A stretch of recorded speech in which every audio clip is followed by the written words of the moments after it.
I've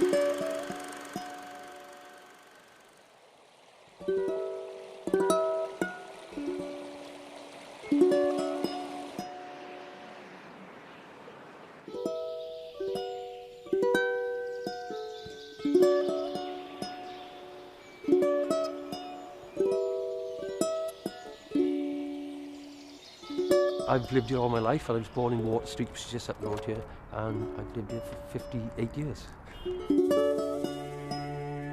The thing is that no one seems to be continuing with the history. It's just somebody needs to, put it in the forefront, so to speak. Because once it's gone, the history's gone, as far as I'm concerned. Yeah. Victoria Gardens in Neath is the centrepiece of the town of Neath. It was built to commemorate Queen Victoria's Jubilee. And at the centre of the gardens, there's a large bandstand where people used to meet, and they still do actually.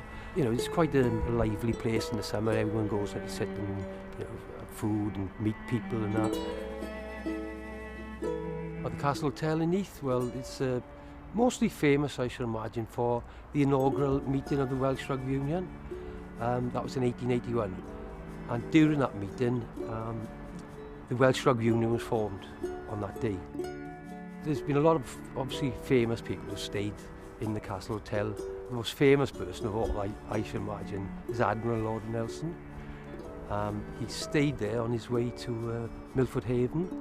At that particular time, the landlord's son had served under Lord Nelson in the Battle of Trafalgar, believe it or not. And so, he stayed there then. The Gwyn Hall in Neath is a Victorian building, and it was a very important building, and it still is at that today. And it's gone under redevelopment at the moment, and it'll be open soon.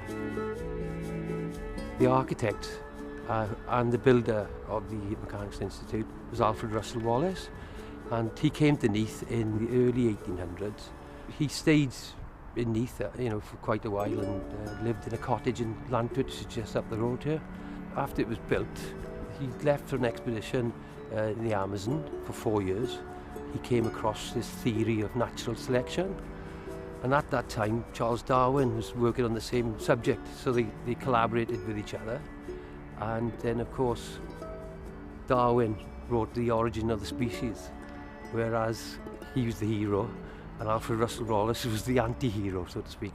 But he worked collaboratively with Darwin, and they were friends for many years, but they fell out afterwards, obviously, because Darwin published The Origin of the Species.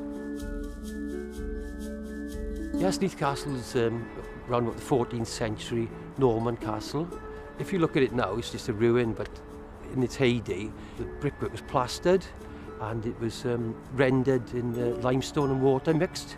Then once that had dried, it was painted white, so it must have looked a fair building in its time. And it's reported, but I'm not sure about this historically, that Edward II was captured in this castle before his demise. Now, whether that's true or not, I like to believe it's true. It's a regal flag because the town was held by the English. As I mentioned before, Edward II, he was here. The English were rulers of Neath, apart from the Romans, obviously, who founded Neath. It was a very important town to the Romans. It was called NIDEM in Latin.